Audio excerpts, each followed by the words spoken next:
the nitty-gritty. Conversations get real live, it's time for the nitty-gritty. The revolution's not televised, it's time for the nitty-gritty. Reaching out to your conscious mind, it's time for the nitty-gritty. More than talking, we taking action, it's time for the nitty-gritty. TNGS. Love comes through when we get it on.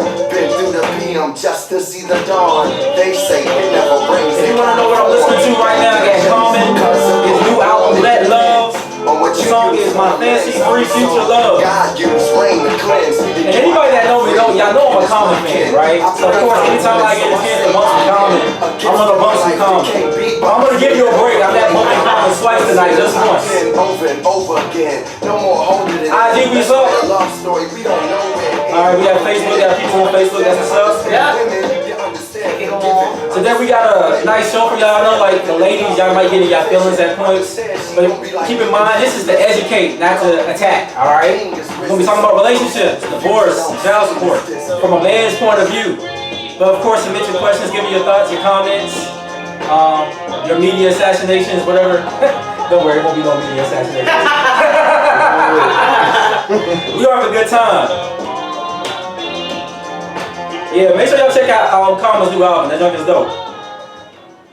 So look, today, well, shoot, before we get started, it's your boy dicuss. And it is your girl Kat. And together we are the Nitty Gritty. Today we have Amir Paul on. Did I say that right? That's it. Oh. Yeah, okay. Yeah, we got Amir Paul on. That means Prince, right? It does. Yeah. My daughter's name is Amira. Amir and I actually went to undergrad together. I'm so juiced to have him on.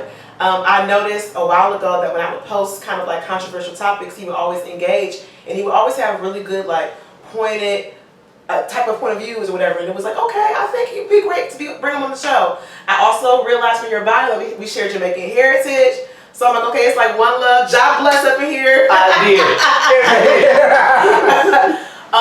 And that he also is a man that has dealt with divorce and being a father. And so I thought it would be very good to have a discussion with men who've had these experiences, because oftentimes I feel like, especially me, I'm a big advocate for women. We have so many forums for women to express themselves and talk about what they've been through, how hard it is to be a single mom or what so have you, but we never really hear from a guy's point of view. So I thought today would be a great opportunity for both men to share their journey and where they're at, and give any advice to anybody who may be dealing with the same thing that they're dealing with. So yeah, and there's a lot of people out here dealing with this, and I think recently we started seeing a kind of a surge in men trying to protect their parental rights, or maybe go and fight those, and I think that's important. But I try to remind the black community, or just any minority community, we're a community first, and I think whenever we allow outside influencers to start tearing us apart, where men are going at women and women are going at men, the only people that fall out, the only casualties from that are the children. Because like a kid should be able to freely go over his parents' house, over a mother's house. You shouldn't have to badmouth your dad to fit in with your family, your mother's family, and vice versa. You shouldn't have to badmouth your mother to fit in with your father's family. And you'll see, like, the media and just kind of like the structure of what we see on TV, it's created this us versus them kind of mentality. But like I said, the only people that lose from that at the end of the day are the children. And but I think we have to have some type of sympathy, or at least some type of compassion for what men go through on that side. I think too often we've just demonized that side of the conversation. And the only way to allow our kids to truly be free in these situations is we can't demonize or attack one side. We have to find some kind of middle ground of love or respect, something, if we're going to get better results, right? I know Amir, it kind of dope. I know you guys had talked about this conversation before, and so it's kind of cool to get a guy on here to want to talk about that. So I guess you could give us a little background. You don't have to go too deep into your own experience if you don't want to, but I mean, just kind of give us some of your initial thoughts, like why you started advocating for it, or or why you're so passionate about it in the first place. Well, so I'm 32 years old. I had my daughter when I was 27. She was in 2013.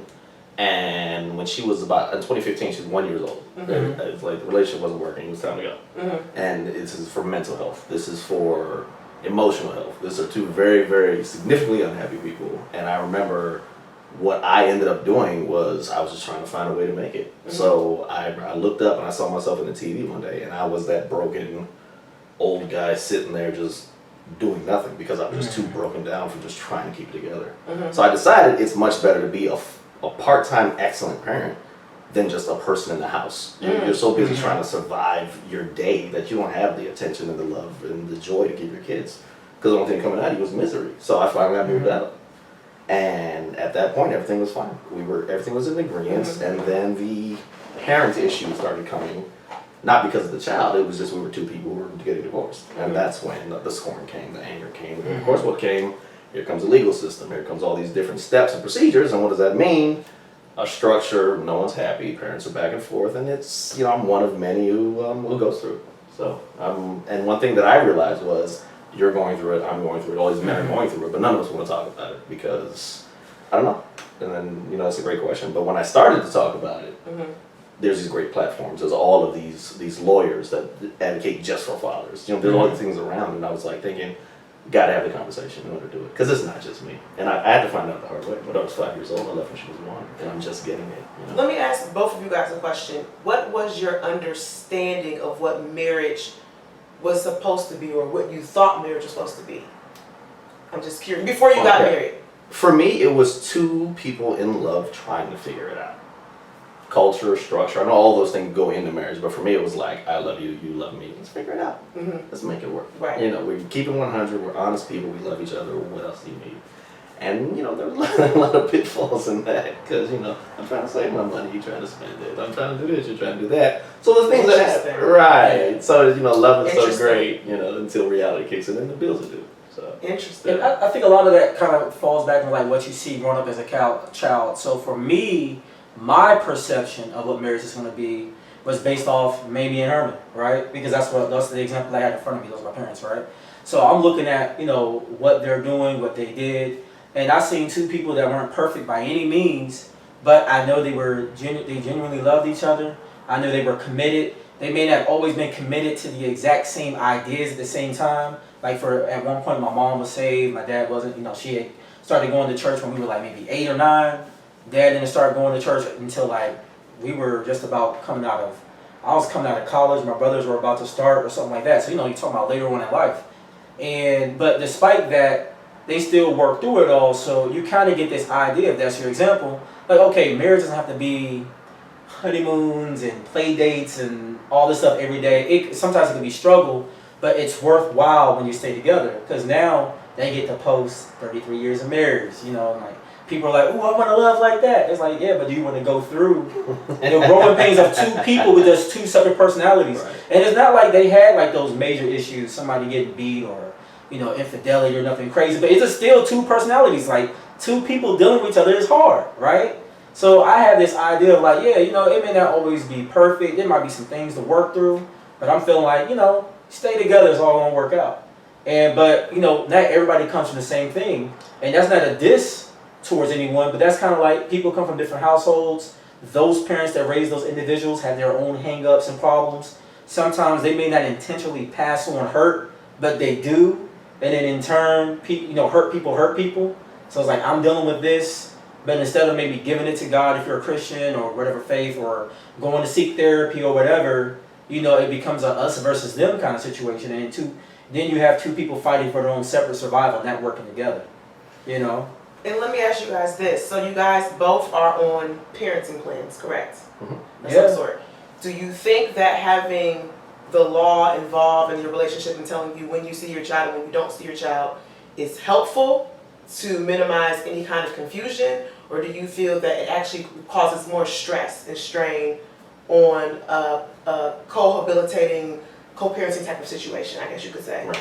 For me, I believe that the legal system can either be a tool or a weapon. Okay. If we just need a simple agreement so that things are worked out, then fine. But if there's one party, and the party was not me in this situation, but if there's one party that's like, I'm going to use our child as a weapon because this is my child, then you're going to court and saying, hey, I need more money. And it's like, why do you need more money? Like, I was giving $1,600 just because it made sense financially. We sat down and looked at the books, and then it was like, oh, you're dating someone, well, now I'm going to take your child support. And child support dropped down to 12. And I was like, Oh wow. Right. So, but it wasn't about that. It was like you're using it as a tool against me. What are examples? Sorry. What are examples Right. of the tool? Custody. So overnight, if you have your child overnight, you don't have to pay as much child support. So it's like, okay, well you get her from this time to that time. I didn't know that. Right. Interesting. So it's about Fathers. overnight. Exactly. Yeah, but if your child support is set up in a way to where you don't technically have any visitation of paper, you just have on paper, you may actually sometimes spend overnights with them, but technically just one day of overnight would automatically drop your child support. But a lot of them on paper, what happens is you're only getting them Christmas Day from like 11 a.m. to like 5 p.m. Right. You know, and then a lot of times what happens is, for a lot of fathers, if you challenge the time frame of the kids, or you say, oh, it's one thing, is like, I've seen situations where you're like, yeah, the dad is willing to take them for the summer, but the dad just wants it on paper that he's having them for the summer. Because what that happens is, one, it keeps the mom from getting mad and saying, well, I don't like the fact that they're spending time with you and this new woman, or they're just maybe just mad or whatever in life, right? Because it happens to a lot of dads out there. So what it does is, if you have it on paper that you have it for that time, for one, you're going to get all that time in that congruent system of, I got them for the summer. Second thing is that it's going to drop the cost of what you pay in child support. And then the other thing is, it just protects you as a dad to ensure, like, hey, this is what's on paper. You can't at any point say, well, you know what, I want to do this, and then I'm going to take you away from your time. The time isn't really important, but the time comes down to honestly dollars. But the time and all that stuff is really silly, because at the end of the day, if it's about pouring into your children, and I understand there's some mothers out there, they have some real considerations about how much time that child might spend with a man, because there's men out there who are abusive. There are men out there who have done crazy things. I know of women who've had fathers that pulled out guns on their mom and stuff like that. So I can understand, if you have a situation where a guy wilded out and pulled a weapon on your mom, or maybe you've seen that experience, or the guy you're with is like for real crazy, like I understand like why you would, keep it away. But then there's sometimes people say someone is crazy because maybe they're mad about infidelity. No one's in their right mind at that time. You know what I'm saying? Or, so sometimes it's a reaction, but then you gotta be careful about you gotta be mindful of your actions, because that could be held against you.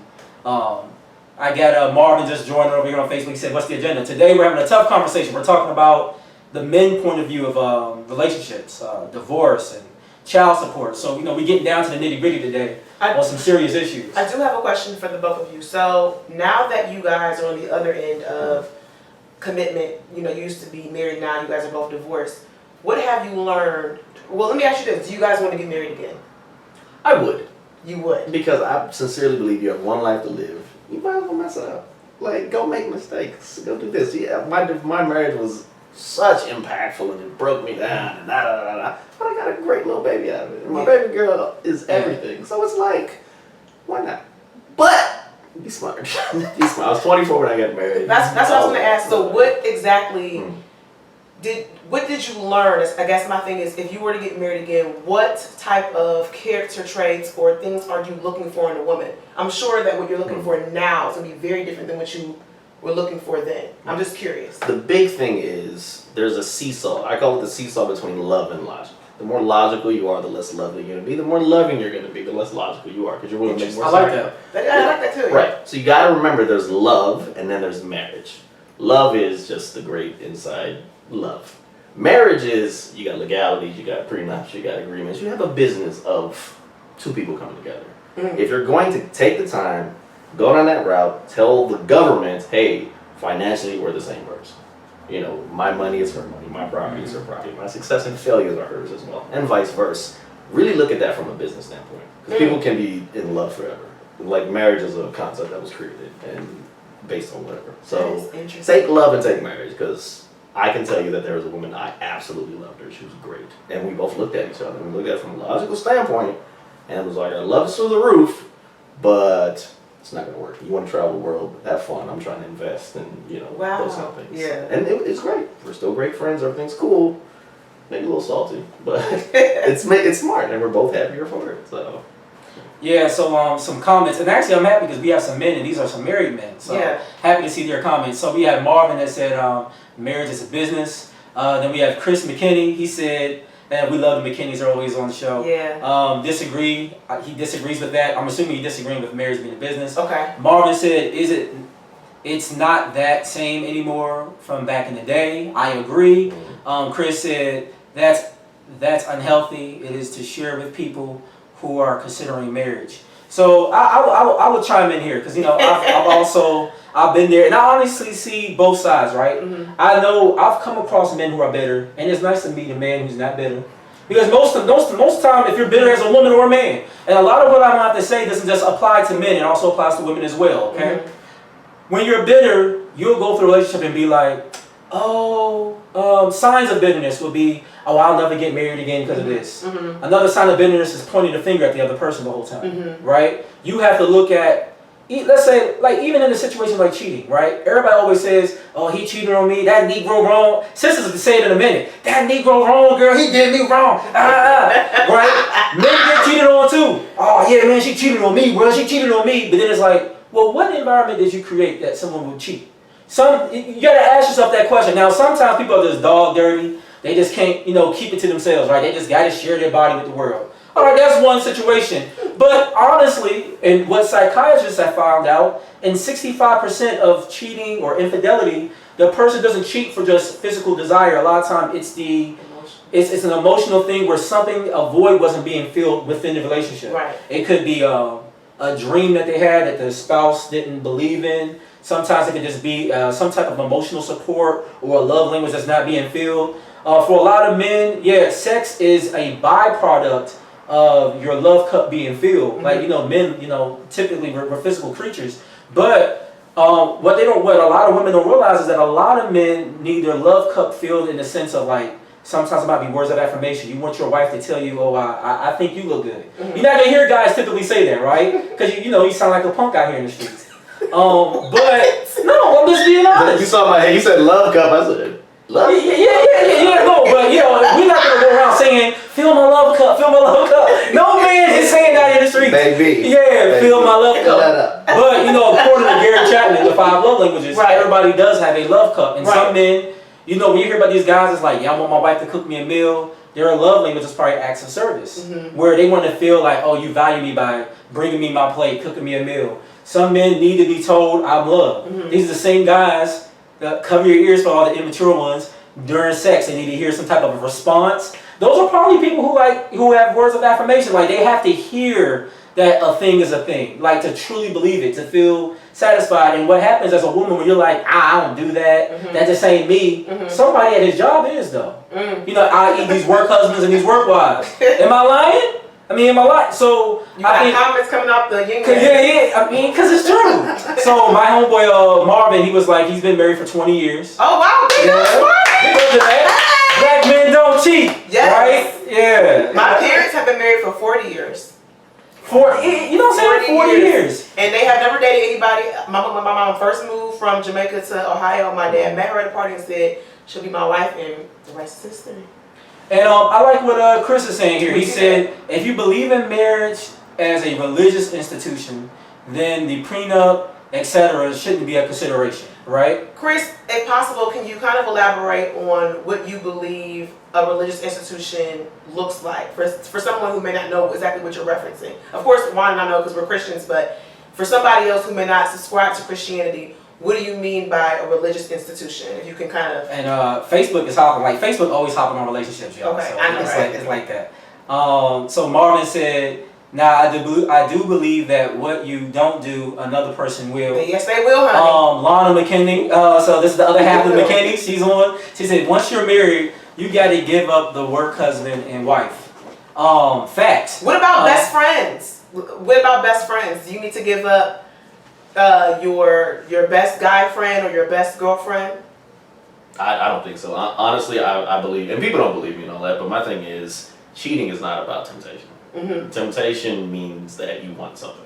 And every temptation that you have, you really need to take a look at it and say, why do I want that? Yeah, and that's bottom line. So you can say, don't put a woman around him. Right. Well, make sure that there's a GPS. People do all of this, and it's not going to work. The act of cheating is someone's attempt to do it. Like, if someone's trying to cheat, they're going to cheat. So my thing is, like, my phone's always unlocked, all that kind of stuff. If I tell you I'm playing basketball at 2 o'clock in the morning, come to the basketball court. That's where I am. That whole cheating thing is not about... You believe in just being honest?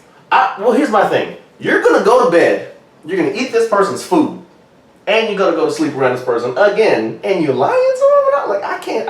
I'm from DC, the rough part of DC. I'm not closing my eyes around you if I'm like, oh, okay, we're all good. And I'm gonna close my eyes. What? No, to come in my house, I live in a sanctuary. No matter where I am, I live in a sanctuary of honesty and just in smiles. Gotcha. Outside world is what? So yeah, I'm not gonna cheat on that thing. So Chris said, "Congrats, Katrina Hawkins." So. I guess to my parents, probably. Oh, your parents. Yeah. That's not me. That's Mike and Jen. Yeah, they've been married for 40 years. You're not even 40 years old yet. So yeah. I know. Not there yet. One of these days. Marvin said, "No, you don't just cross the line." Talking about best friends. Lana said, "No, you don't give up on your best friend. You gradually transition the responsibility of your best friend to your husband, I guess. I guess to your husband.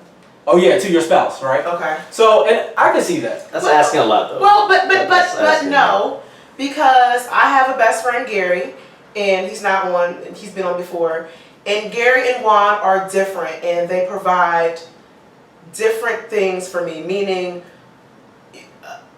I can call Gary and we can like shoot the breeze about like high school, and like we can talk about like fashion and just it's just different. And I think it depends on a certain. I think it depends on the person's mindset at the time, right? I mean, because after a while, we go through a couple relationships. It's like I'm not really can't be just worried about what somebody else is doing. People gonna do what they gonna do, right?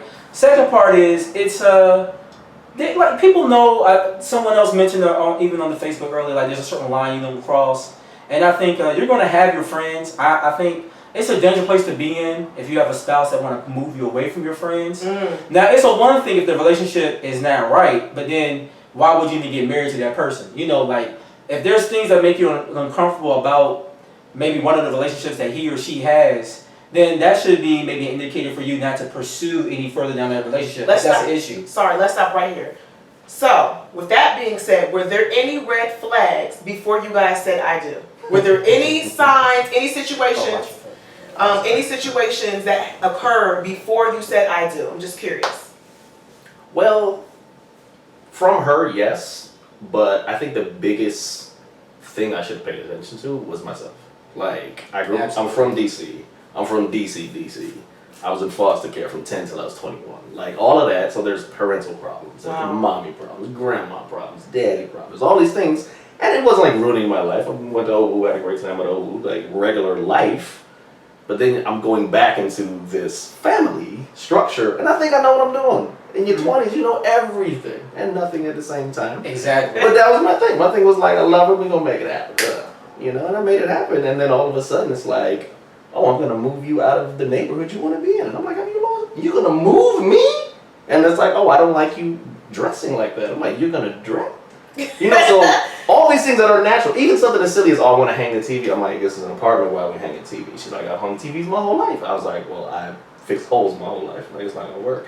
Small things like that. Wow. In a regular, normal-ish family, you see the interaction. I didn't see all that. So at the end of the day, yeah, she had her issues, but you got to come to me first because it's my decision. That's interesting. Sorry, I just want to just make it clear. So in your situation, you didn't see, I guess, a husband and wife interacting in a normal, healthy relationship. I had one friend who had two parents, and I had tons and tons of other friends. When people had two parents, it was the weirdest thing to me. Just coming from, and maybe it's an easy thing. I think it's across America. Marriages, over 50% of people get divorced. So I'm like, never saw two parents in the same household, and it was really, really strange because normally there was the matriarch. It was like my mama said, and then you do your thing. Do you think possibly? I don't want to put a number on marriage because some people get married young and they're successful, but do you think that in your 20s, people are saying, at least currently nowadays, that getting married in your 20s is just too young? Absolutely. Honestly, I would say 35. The issue with 35 is having children. If you want to have kids, I'd say you want to start having kids, depending on how you want to do it. Like if you want to have a big family, you're talking about maybe 2 years apart. So map it out for kids, but for me, I'm 32. Could I get married now and make it? Maybe. But I think at 35, like I'm settled down. I kind of know where I'm going in life, so I'm not like pursuing that dream as much. And on top of that, to be very honest, my marriage really took away from a lot of resources I should have been giving to myself.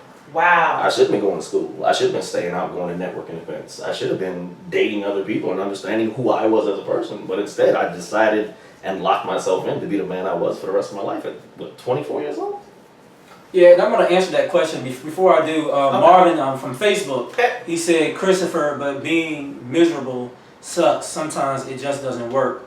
And because Chris was saying that marriage is a religious institution, so I'm going to touch on that. But I will say this: something about being young. I don't believe in so much. You know, age ain't nothing but a number, right? Probably not the best song to reference. Let's not do the silly right. That's out there, right? So anyway, but no, seriously, I feel like you can love and decide to make that move at whatever age, legally I guess you can, right? But it depends on where you're at, and I think Amir touched on some key things. And this is like, once again, this is not just for men, this is really for women too, is I think there's a lot of life to be lived. And sometimes people can live that life in a certain time frame or span that's right for them. So I'm not going to put a number on it, but I will say, if you have selfish desires, and guess what? There's nothing wrong with selfish desires. I think you should kind of handle those selfish desires first before trying to bring somebody into your world of selfishness, right? So there are certain things. Some people want to go to law school. Some people want to, you mentioned traveling the world. Some people, want to party. Some people want to experience different people and date and kind of find themselves. Some people just need to know who they are. The man I was at 19 is very different from the man I am today at 35. And like, I've always been one ready, as they would say, ready for the smoke, very assured of who I am. But I really know who I am. You know what I'm saying? I know what I'm on this earth to do. I know who I am. I know what kind of dad I am. I'm content with the choices I made, good or bad, indifferent, however people feel about them. But I have peace within my soul as to who Juan DaCosta is, right? That makes me a really good husband now. You get what I'm saying? Like, I can be everything I need to be in a relationship now because, like, I'm pretty resolute in who I am. The other caveat, though, to marriage is, I would say, is you want somebody else who has that. I'm not going to mention, like, red flags and things of that nature. It's about, because a lot of that can be, that person may not have reached full maturity yet. But it doesn't mean that because they showed you a quote-unquote red flag today, there's a horrible contestant for marriage. It just means they're not ready right now. And I think there's things that people have to learn within themselves, and you want to get someone who's assured in who they are. It's like, okay, I won't say anybody's ever fully complete, but you can have a clear understanding of who you are and where you're going. And some women can probably figure that out at 21, some men as well. Some people, we know they're at 35, they're going to need about 15 more years before they figure out who they are, right? So it's not really a matter of age to me. I can understand why you said that age. Even to run for president, you have to be at least 35. And that is a pretty well-rounded age, so I understand where you're coming from a number. But I wouldn't put a number on it because people reach that resolution at different stages of life. And I think certain, things you go through, experiences help shape what that is. And sometimes even a perception or a clearer perception of the things you've gone through. If you would have asked me today about marriage and stuff like that, maybe at 25, when I was bitter in it, I might give you all kind of ignorant advice. But these days, it's like, I don't have any animosity towards anybody I was with or anything because my perception of how I look at something is bigger than just the immediate situation. I'm looking at what that person came from. I'm looking at what did I contribute. There's so many factors. And then what it does is it gives you grace. Knowledge should give you grace with people. Like, if you're a Christian, a better relationship with God or spiritually should give you more grace towards people. And I think what happens is when you go through things, you have better grace towards your past. And then today you just know, like, I'm not looking for any specification. I do like chocolate. You know what I'm saying? But, But outside of that, seriously, I'm just looking for the person I'm with to be complete. Or at least have an idea of who you are. Because that, we could work through anything together if we're there. Let's take some of the comments. Yeah, we got a bunch of comments. Like I told you, like, Facebook jumping off today. Like, everybody, I knew y'all was going to jump into this one heavy. So, I got a couple of comments from Lana. Lana said, religion institution operating on a principle based on a faith-based ideals under Christianity and two people starting a family until one unit to help. Then we have marriage is about willing to grow and mature with one another and the other person. And the choice of timing, I can't see the rest of your message, my bad, Lana. You said choice, oh yeah, there it is. And the choice of their life could be your hands in what you share. Let's see, Marvin said, I was married at 21. Wow. And I tell you, most can miss out on a lot of fun. No regrets, Juan agreed. Wow. So I have a question for all the married. And Marvin, you was in the military the whole time, right? Let us know. 'Cause I think that's kind of important. So we have two people. Marvin, you're married. Lana and the McKinneys, you guys are married. I have a question for you on what are some deal breakers. Obviously, you guys seem like you're not even ever going to consider divorce. But if something were to happen, do you consider deal breakers that may cause you to lead you to divorce? And then for you guys, what exactly was the final straw? You talked a lot about emotional health and mental health. And I just want you to touch on that because I feel like in the Christian faith especially, we're taught to deal with marriage, to bear it, to go through it. People are in different seasons, to love your spouse in spite of. But it seems like for you, mental health and emotional health was very, very important. So I'm just curious to know what was the final straw and how important is emotional and mental health going forward? Right, so for me, I'm pretty fairly new to this whole like emotional health thing. Like Okay. 32, probably started it like last year kind of thing. So Okay. like really like, cause I'm from like the mentality. It's like, oh, you gotta boo boo, get up off and then like make it happen. Like that's the mentality I have. Cause like coming up with foster care, it's like, oh, you don't have a family, no problem. I'm going to college. I'll holler at you later. Right. Oh, you have this problem. Yeah, well I'm graduating. I'm gonna make it happen. Like I don't have time for feelings. Feelings are a luxury you have when you got your bills paid and all that. Like until you get that, shut up and make it happen. That's kind of what I was about. And I didn't really realize, the weight gain, the lack of sleep, the drinking too much, the problems, the anger, this and that. All that was because what? I was unhappy. But, so really getting there was a lot for me. But honestly, I wasn't married for long. I was married for about a year. And I was like, this isn't working out. The dreams, the thoughts, all this not working out for me. And I was honest with her. I was like, look, this isn't really what I want. Like, we moved in together real fast. Everything happened way too fast. Let's take a time out. And then I don't know what happened. I got pregnant maybe like 3 months later. So it's like, okay, when I got my kid, I grew up without a mother and father. There's no way I'm doing that. Right. So I tried to stay in, and what I finally realized was, I don't care what you do to me in terms of like what happens, in terms of like damage. I care about why you're doing it. If you just mess up and it's horrible or whatever, I'm fine, I'm tough, I'll get over it, no problem.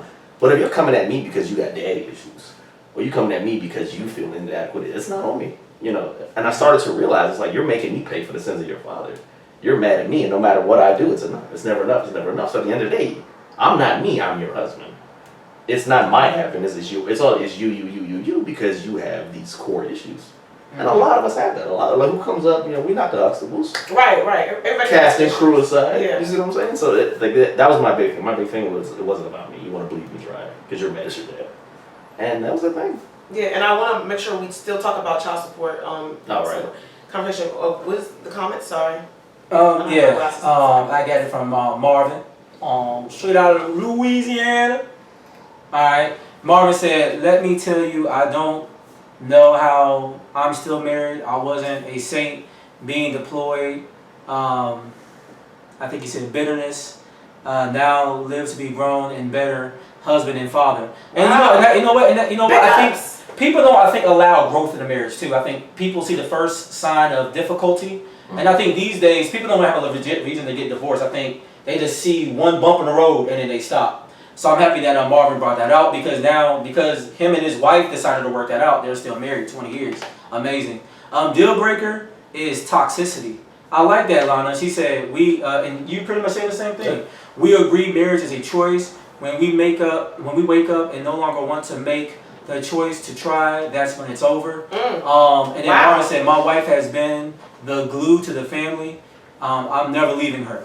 So, but you know what? I think that's super cute. And I think what we haven't brought up, and I'm going to talk about child support. Okay. I think the thing that we haven't really thought about, especially with our generation, is the things that are prominent in our generation. Like, we don't have a generation that believes in working and grinding for a thing. I think our parents' generation, the music is one that talked about love and staying together, right? They had Marvin Gaye, they had Stevie Wonder. And all these songs are talking about a forever kind of love. It wasn't like, yeah, girl, let me hit it for the night. And, but that was happening, though. It was happening. Like, but if you were doing that, though, you kept it under wraps. It wasn't something that you bragged about like a Chris Brown. Would you rather be in that, oh, honey, I'm home, hi, I know where you were. Like, would you rather be in that lifestyle or, the immediate? Because for me, it was immediate. It was like, look, we've been together for a year. I'm not happy. Let me pursue something else. Would you want to be stuck in that? He was a good man. He tried. I know there's 50 kids that look like him. But it depends. When you're getting married, and this is not discounting your experience at all, right? Because you got to make your own choices for your life. But looking at it from a macro perspective, you know, I don't want to like get into. I haven't watched your shoes, so I don't know.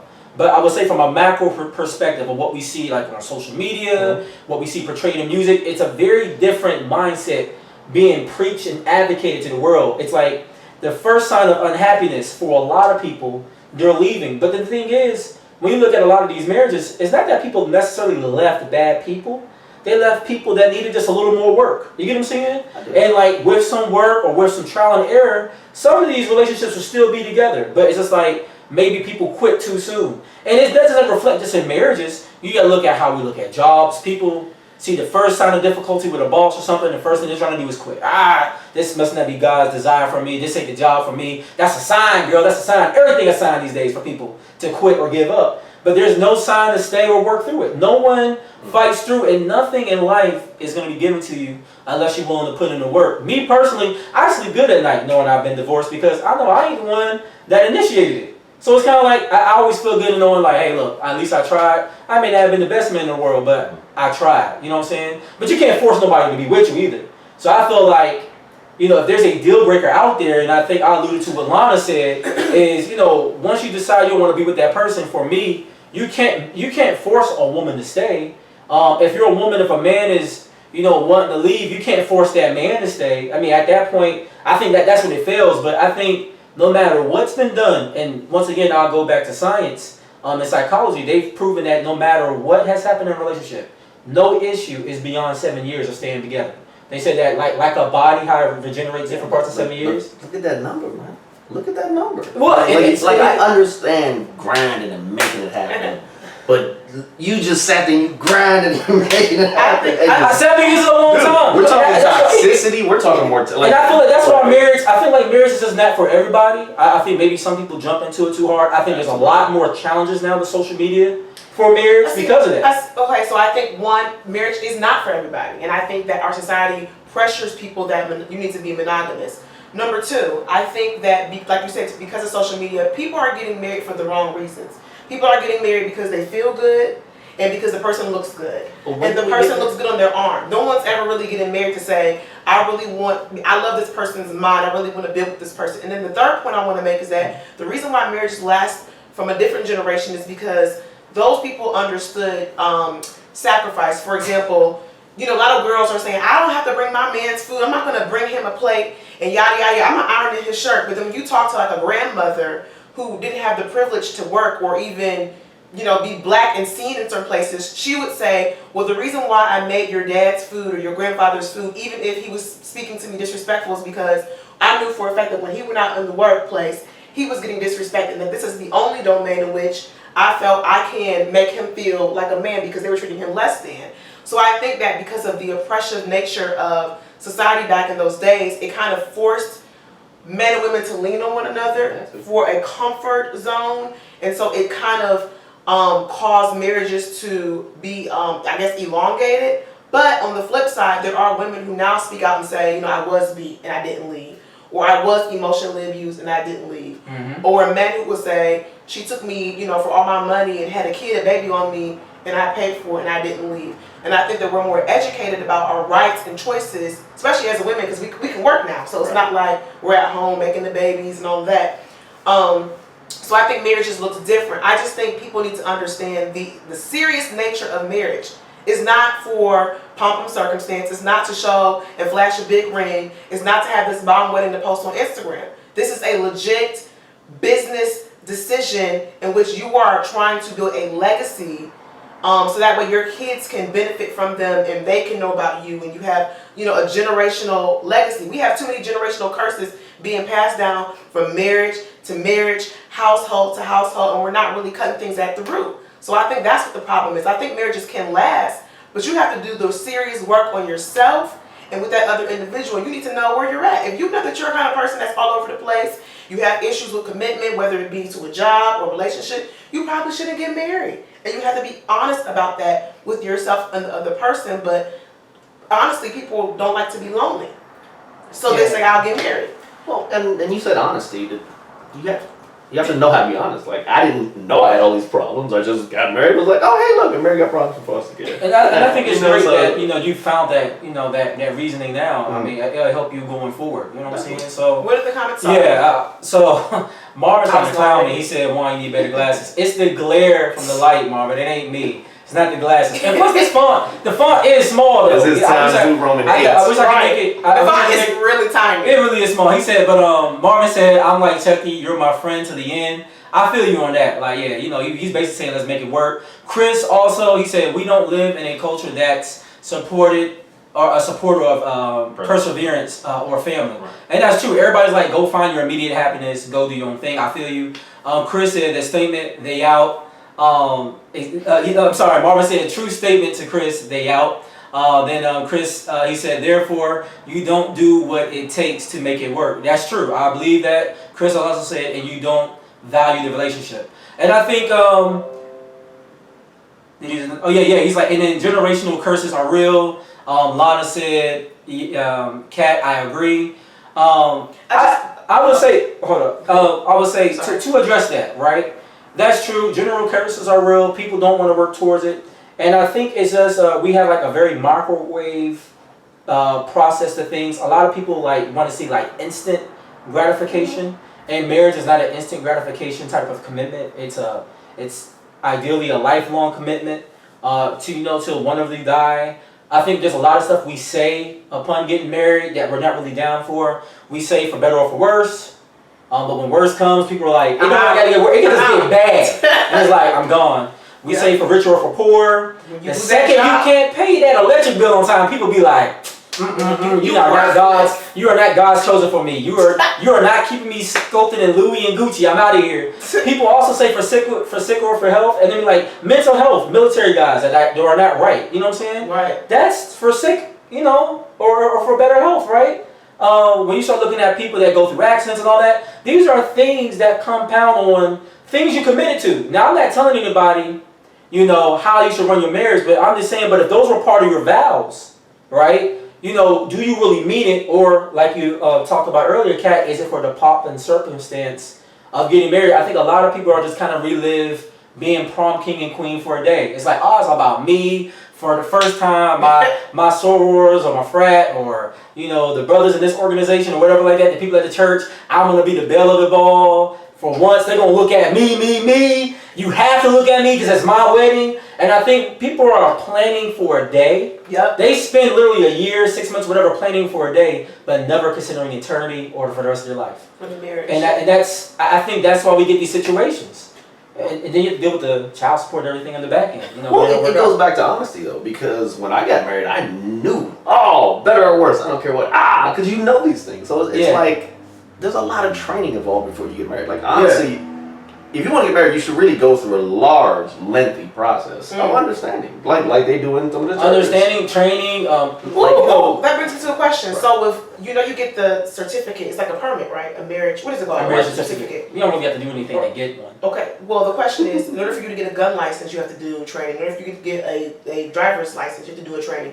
Do you think states should implement some kind of emotional, financial training for people before they get a marriage license? There are some states that will. I think what it is they don't maybe do that upon marriage. Mm-hmm. But I know what a lot of your more, especially your Bible states, you'll have a good number of them that force people to stay married for at least a year while they're working or like getting divorced. And I think what they're trying to do is alleviate people who just get divorced too fast and they realize they can work it out. I know some states, I believe DC is that way, you have to be separated at least for a year before they even allow you to get divorced. I know in DC they don't want you to be sexually active for at least a year. I think actually that's DC, Maryland, and Virginia.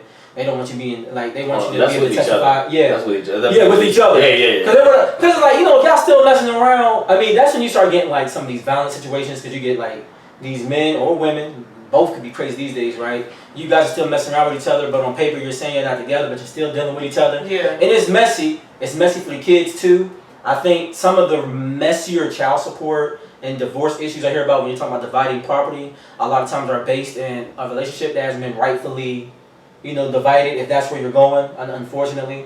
And I think that's when you'll get people being like angry about and bitter about child support, more so. in those situations. I think, you know, there should be some clear defined, like, you know, if you're going to get divorced, you know, we're not there. But you'll have some people, the other one wants to still be friends. And it's like, you know, you can't go from, you know, being friends to married and now we're going to go back to being friends again. Because it's like, you know, I'm not trying to see you necessarily hugged up with some dude, especially right in the middle, just after getting divorced. You're going to still have some sense of ownership or whatever. Men, you know when they're over it. Because men, once they don't care who you messing with physically, that's how you know a man is over a chick. It's like, I don't care, man, whoever getting it, they can get it. That ain't me no more, right? But I don't think people even give themselves the space to be that. And I know everyone's supposed to co-parent and all of that, but I think a lot of the co-parent situations get messy because people don't define what it is now. And you're trying to keep a piece, the pieces you like about somebody in divorce, and then be like, and then exclude the parts maybe you don't like.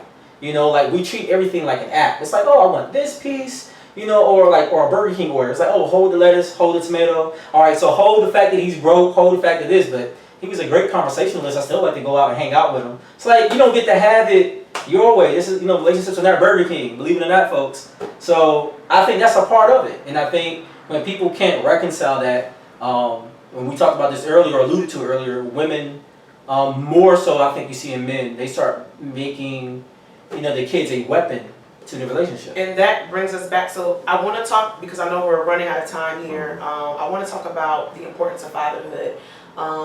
I feel like both of you guys seem like you really love your kids, and I feel like oftentimes, and I didn't even know this until recently, there are a lot of men who really, truly want to have relationships with their kids, but for whatever reason, the system or the moms are affecting them from seeing their kids. And oftentimes, we only hear the story of, I'm a single parent mom, he's a deadbeat dad, he don't want to pay child support.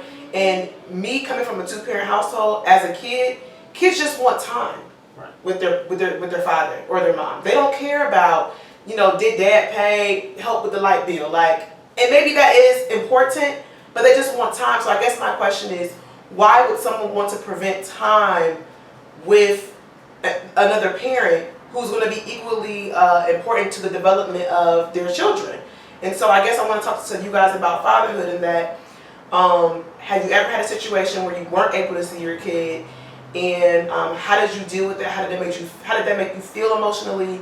And do you think going forward that your kids are going to understand the situation at hand as far as co-parenting? Do you think they're going to be able to understand, you know, maybe why they can't see you as often, things of that nature? Well, so the thing is that goes back to you talked about being a tool or being a weapon. Mm-hmm. Like the when you can see them, oh, I'm running late, an hour too late, like those different things. Like they do those things because they know that you want to be around your daughter. Mm-hmm. Because my friends who don't want to be around their children, the only nagging they're getting is, when are you coming? When are you coming? You're never around. Your kids miss you. But me, I'm like, give me my daughter. And it's like, oh, well, I found out you're in a relationship, so we're just going to take her. So then I got to go to the system. I got to take out loans from banks to pay lawyers, to go do this. And, right, so now I'm in debt. It's expensive. Right, and then she violates the agreement, and guess what? The state's not going to do anything. If I can't pay child, if I lose my job or something, I can't pay child support, after $1,000, they put bracelets on me, I got to go down to jail. Yep. But she can do this, she can do that, she put an assault charge on me. She's like, he hit me.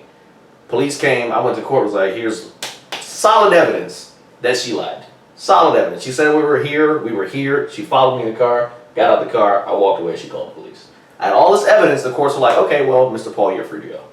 And I'm like, are we not going to talk about her putting this on my record? I'm trying to apply for jobs, I'm doing all this kind of stuff. You got to pay the money to sponsor. Here's the truth of the matter. Right. If a man is actually hitting a woman or cheating on a woman, that could be actually proven, right? That man is going to get hit by alimony, no matter how long they've been married. So if you want to really know the real, if a sister's just capping about the dude she's been with or whatever, ask that man if he pays alimony. If he's not paying alimony, probably wasn't as bad as he claimed he was. You know what I'm saying? But that child support you get hit with regardless. Before I answer, let me hit these comments, because I knew people was gonna jump on this. Oh, Mamie said hello. What's up, mama? I love you. Chris says selfish, not letting him see his kids makes it easy to move on because you don't have to deal with him. Seeing it happen now. And that said, I would say when it comes to using the kids as a weapon, I think obviously as a man you can fight through the court system and do that. Obviously that's a solution, but it's an expensive solution. But then I think at some point someone has to take the high road, right? Someone has to say, you know what, whatever. I think it's very important for me, and then you have to understand what your motives are as a dad, right? Okay. Is it getting vindication, or is it the end result that your children become and what they can be, maybe greater than you and the mother, right? For me, it's about what my kids will become greater. So I can never imagine myself trying to badmouth an ex or something like that because I teach my kids to respect adults. How can I see them get that respect if I'm training them and if I am too like disrespect their mother? Like that doesn't work. You know what I'm saying? So I teach them, and anybody that knows me as a father know I'm like pretty strict and I don't play no games. So with my kids, it's about you're going to respect adult authority. I don't care if that isn't your natural, your biological father or biological mother. If an adult, as long as they're not beating you, like physically harming you, and I have different feelings about correction, and I can go down that rabbit hole. But as long as they're not physically abusing you, and as long as they're not touching in places they're not supposed to, I feel like everything else is pretty much open game. If they say go to bed, then you go to bed. I don't care what time it is. If I'm not living there in that house. So if the man in there is saying you need to go to bed, I expect you, as a child that respects male authority, or just authority period, to go to bed. If the person you're seeing around here is saying, oh, don't do this, don't do that, then my response as a father to keep it consistent is, you don't badmouth no adults. And even if something is inappropriately going wrong, you let me know, then I handle that from the father's standpoint. You're going to stay in the child's place. I know what I said sounds super archaic, because that's something that my parents preached to me, but I kept that on even in my generation because I'm like, these things make sense. And I think you have to decide as a mother or a father, what's your end goal? If your end goal is that you want your kids to hate the dad, then by all means, keep on attacking and doing what you do. But that can have a backfire. And what we've seen a lot now in current media and social experiments is that you have more and more kids resenting their mothers because they find out when they're grown, oh, my mom purposely kept my dad away from me in this situation, or she purposely did this in this situation. And then kids find the real, like, oh man, like all this time I didn't even know dad paid child support. And that's my suggestion. What I'm doing now, from day one until now, all of my legal documents, all of my tax, I'm keeping all of that because at the end of the day, I'm gonna have to sit down. You got pay stub. You just pull a pay stub from any year and be like, it's not really the money for me. It's like, okay, look, I've been the plaintiff, and every time we've been to court. Okay, so you can try to demonize me for that, but I'm the one that went after you. I'm the one who took out these loans. I'm the one who tried to come get you because you probably might have that mentality. My dad wasn't around, yada, yada, yada. And my thing is, I have the kind of job where I can come in late. Stress can bother me so bad, I can say, hey, I'm taking a sick day and all that. I understand the men who are like, look, it's either me or trying to get this kid. Right. And you have to give up because it's like, I got to go to work. I can't be this stressed out. Back and forth, all these problems. So it's like, you need to keep this stuff and give it to your kid because eventually they need to know the behavior of this wonderful mother, because who doesn't love their mother, right? But this is the behavior of your mother. This is reality. And don't you think that it's okay to do that? And I want him to still touch on you guys both on tips for any fathers who are watching. How did you even find your lawyer? Where can you go? What kind of documents are you saving? How many receipts do you have to save? I mean, just give the tips out there so that people can get the necessary help if they want it. Yeah, you might be. I can't even give them the legal help, but I can tell them mentally like something they need to prepare themselves, like how they resonate things. Go ahead. So I would say number one, there are always family self-help law centers. All of my stuff was in Maryland. You go down to 50 Maryland Avenue, down in Rockville. They have a self-help law center. You can call in until 8 p.m. So they'll call to give you all the information. They'll tell you all the processes. Number two, there are tons and tons of father posts. It's not just you. There's tons and tons and tons of them. So there's blogs. There are lawyers. There are men who are lawyers who will just try to take your case. There's a lot of help out there. There's tons and tons of help out there. So definitely go online, go down to your courthouse. There's a lot of that information, and really start talking. Because the men who went through it were the men who came back and told me, look, your child support's not going to be $500. It's going to be $1,200. So by the time it hit me, my life wasn't ruined, because it happens to a lot of people. Wait, you went from $500 to $1,200? No. So initially I was paying $1,600 because it was like, $1,200 for this and that. So I was like, okay, so I'll just pay this money after I moved out. But then she found out I was dating somebody, and then she's like, oh, I'm not going to see your daughter. Had to go through the child support custody thing, and then it was $1,200. But my thing is, like, had I not planned on it, because my thing is, once she was going to start going to preschool, then that $1,200 was going to come back to me, and I was just going to pay, whatever little money made sense, because we didn't have that agreement. But then once the child support came into play, I was like, okay, so for the next 5 years of my life, I got to plan on this happening. Okay. So try to be proactive as possible, because when it hits you, you're going to get really mad, and who knows where that anger is going to go. You're going to get really sad, and who knows if you're going to go to a bar, or you're going to make a mistake. But at the end of the day, it's violent. It's the law stepping in and telling you this is what you do from now on. Yeah, or you go to jail. And it's on her. It's on her. No matter what my daughter was like, she spanks me. They didn't care. And it wasn't a big deal. She's not like it. The problem is she's a great mom, and I try to be a great dad. We're just really bad exes. Okay. And so it's like, be proactive, and it's gonna be tough, and it's gonna take years. So. Yeah, I think the advice I offer towards men is, for one, you just have to be mentally that's in that space to accept whatever reality is what it is, right? Mm-hmm. I think you should fight for a better future and hope for one, but you got to also deal in where you are, right? And sometimes you just got to make the choice between, I could be around, but I could be around in Tennessee and eventually go to jail for non-child support payment, or I could take this job offer here in DC, which I did. I made that choice 8 years ago, and I'm like, I'm gonna always be able to pay child support. Now, people might have a whole lot of crap to say about the choice I made, but then, and could it be a better choice? Could it be a better option? Who knows? But I'm not gonna kill myself in wondering what if, what coulda, woulda. I wish I never did back with her. No, what I get out of it is I got 3 beautiful children as a result of my relationship. So like, I'm not gonna be upset about that, right? So, and I think sometimes more and more we need to rectify mentally like what we need to be, so you can be strong, so you can give up the next day. And sometimes some men, you have to not I don't want to say selfish, because you never should be selfish towards your children, but sometimes you have to take care of you first before you can take care of anyone else, right? It's like the plane scenario. The oxygen mask come down, you have to secure it on your face first before you secure your children.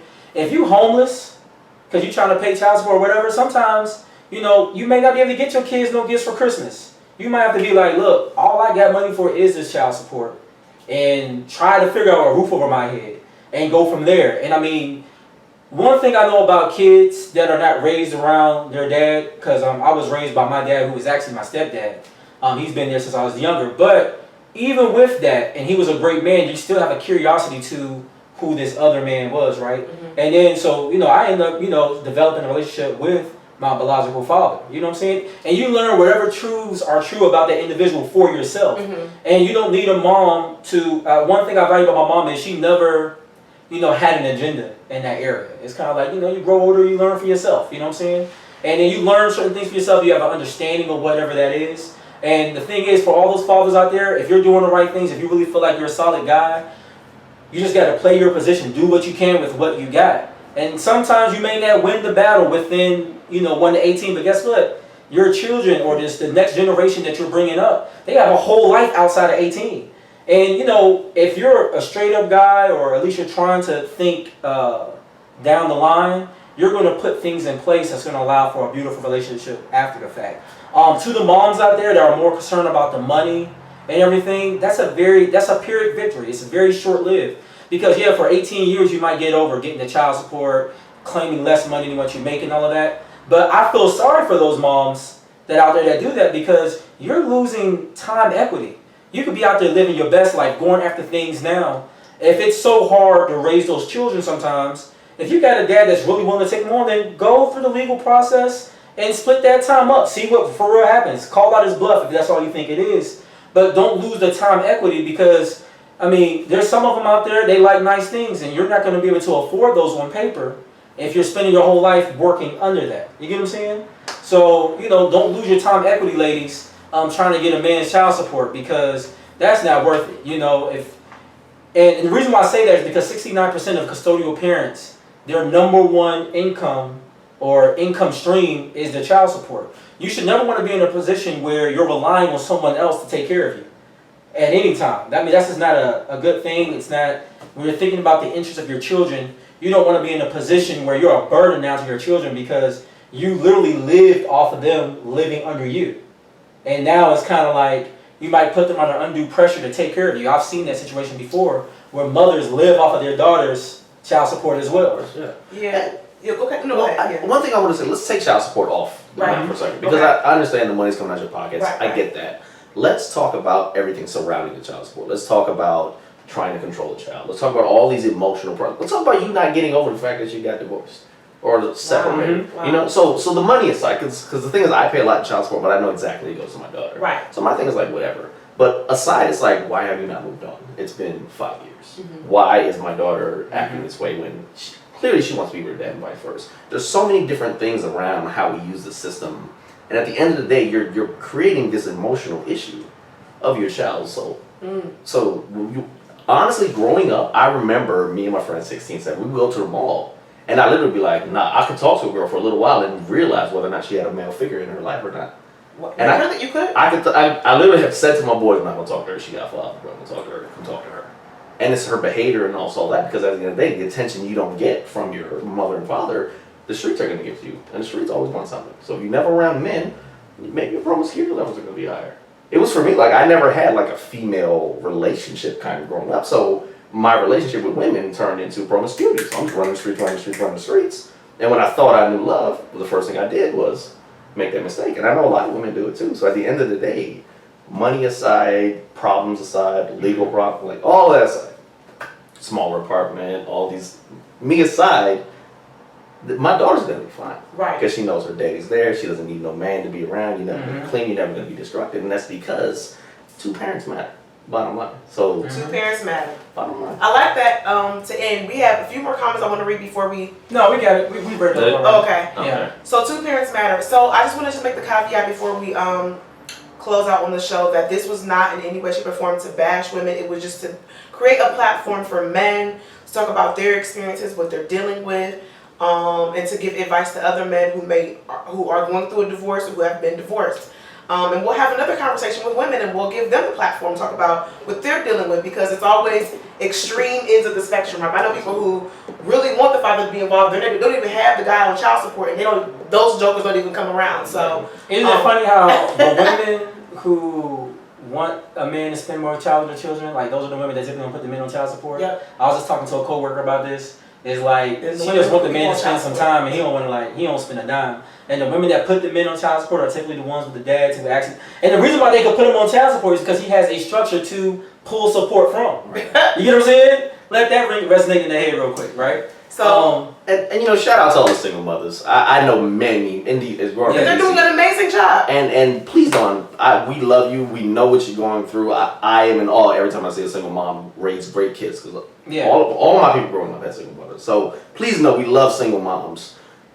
The single moms. The rest, let's get together and make it up. Yeah, if you are bitter, find ways to deal with that, and because that affects men and women. There are some men that don't even want to be involved because they're bitter, they're hurt. So we're running over time. Yep. We've already lost IG. My bad, IG. I didn't get the chance to sign off with y'all.